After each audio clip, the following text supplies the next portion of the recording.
Hi, you're watching the Jordan Michael Tuesday Show. I'm Julianna. And I'm Jordan. And today we are going to take a look at a day in my life as I homeschool the kids. Yeah.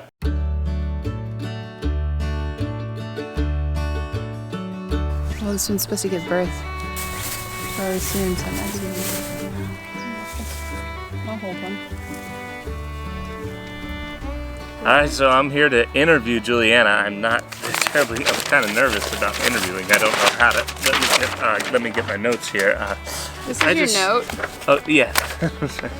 Get cupcakes when I go to the store. I've got just some questions here. We'll just go with them. I would probably feel smarter with a pair of glasses or something like that and probably feel more confident.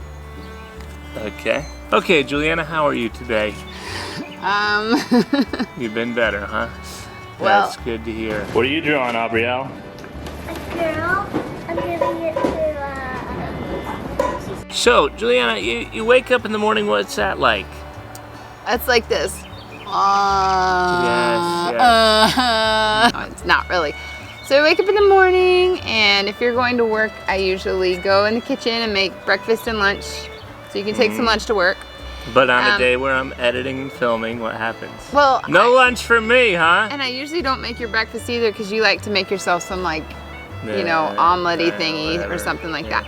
But I'll make breakfast for the kids. We'll make sure somebody's in charge of laundry for the day, get laundry started. We'll clean up breakfast, and then we'll have our time where we all gather around together and we learn Bible verses. Whom shall I fear? The Lord is the defense of my life.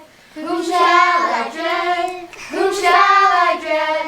When evildoers came upon me to devour my flesh, my adversaries and enemies, they stumbled and fell. The host encamped against me, my heart will not fear. The war rises against me, in spite of this I shall be confident. One thing I have asked of the Lord I shall seek. We do Bible verses by memorizing them in a song. If we're memorizing a whole chapter, I'll take one verse at a time. We may spend a whole week on one verse, but I'll just sing it.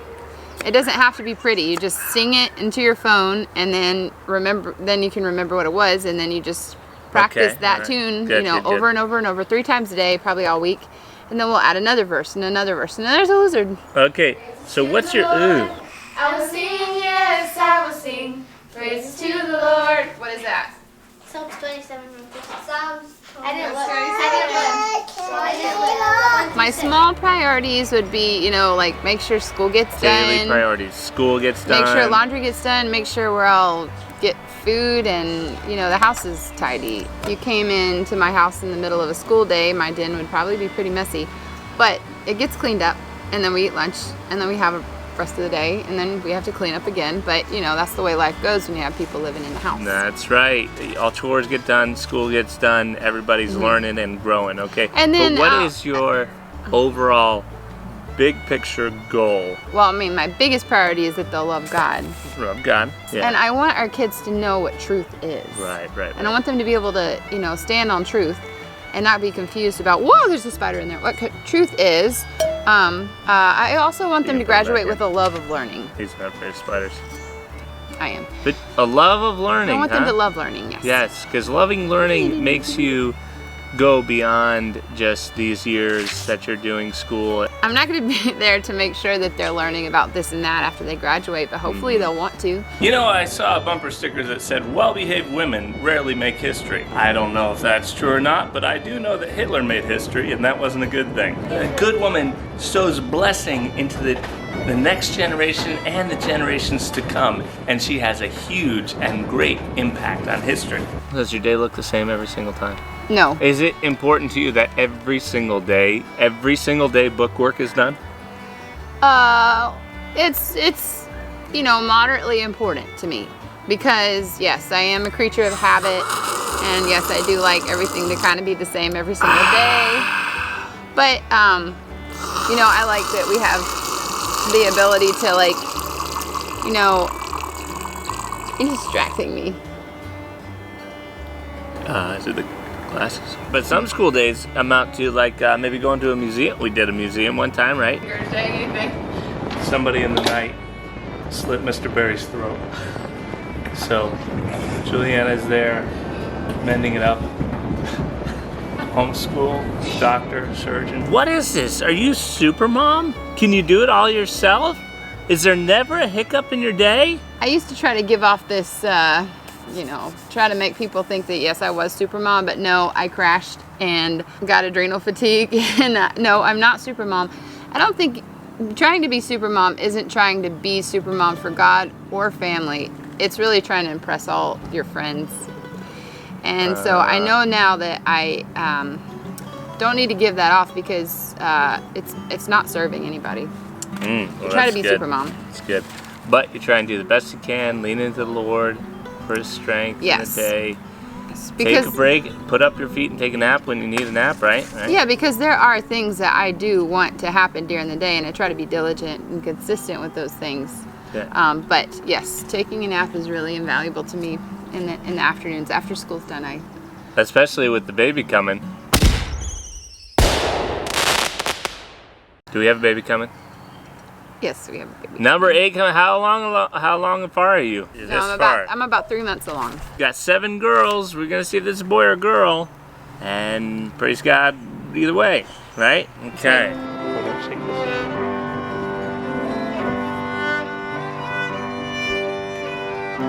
So why music? So music is ingrained in me. I started taking violin when I was 4 years old. Now, when you took violin when you were 4 years old, were you a kleptomaniac? Did you ever give it back? Do we owe anybody a violin that you haven't told me about? No. Okay. So I want them to be able to do music because I enjoy it so much, and when you enjoy something, you just want to pass that down to your kids.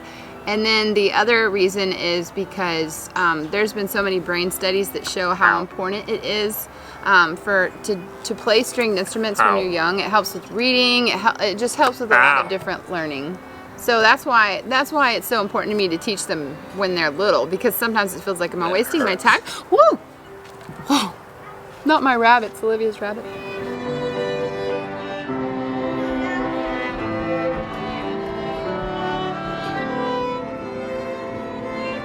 They may or may not go to college. We're really not like, oh, you got to go to college and all this kind of stuff, people, at all. But if they have a musical instrument and stuff like that, they have something to fall back on. They can play in weddings, bands, teach lessons, and all that kind of stuff. It opens the world up to them in one way or another. And really what we want is for them to have the world open up to them and then seek the Lord on what direction he would have them take them, right? And we also have a teacher that comes in and teaches piano and cello, because I teach the violin. When we get to the higher maths, like algebra and geometry, what do we get? We have like a CD-ROM on our computer, so there's a teacher that teaches our older kids math. And we also have a teacher on like a disc that is a DVD in the TV that teaches grammar. Sometimes it's easy to get caught up in the process of the day, right? You can get it, be like, do this, but then you ever pull back and say, hey, we just need to enjoy fellowship?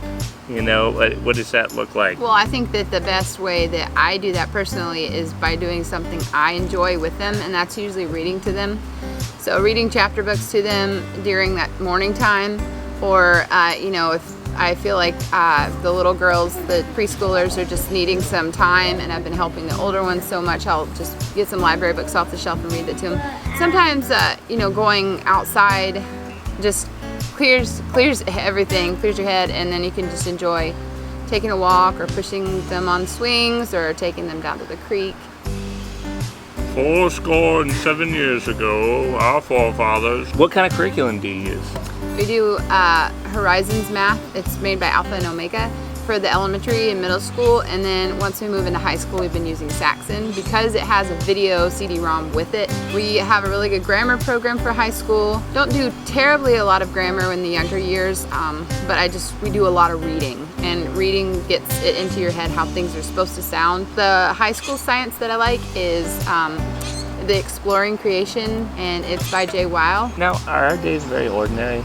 When you go to work, they are, but when you come home, you make it fun. And, well, I'm kind of a mess, aren't I? Yeah, I make the day disorganized a little bit. Like today, you're filming. Yeah, he's like, we're gonna film a day in your life, and I'm like, a day in your life really distracts from the actual day in my life. Yeah, but anyway, we have a good time. It's all the ups and downs of all normal homeschooling, and but it's good. Julianna's a really good teacher to be teaching our kids. I love how she does it. And I apologize about the sound today. We did all this interview once, and oh my goodness, something was wrong with the microphone. We had to ditch all that.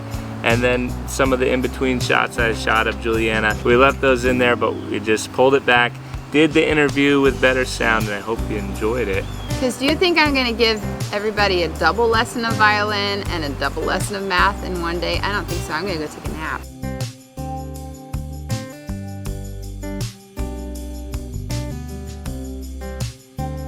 Who's the first homeschooler, Cain or Abel? Which one was older, Abel or Cain? Abel or Cain, and it shows you. How do we know that they were the first sons? I think. Wait, it says somewhere in the Bible. Cain was the oldest. Yeah. Was he the first son? Well, and here's the thing, like, that shows you that homeschooling can be good, but it's not a sure thing. Like, Cain killed his brother, Abel did not. Yeah, but this is also so maybe Eve something. should have started with that, like, hey, don't kill each other. There's a homeschooling lesson there that should probably spend too much time on math instead of, like, how to not kill your brother. There's a biblical lesson there. You like our cool little, what do you call this game? This came from Africa. This came from Togo, Africa, when my sister-in-law went there on a mission trip. And it's like tic-tac-toe Tic-tac-toe. / something else. And then on the back, another game.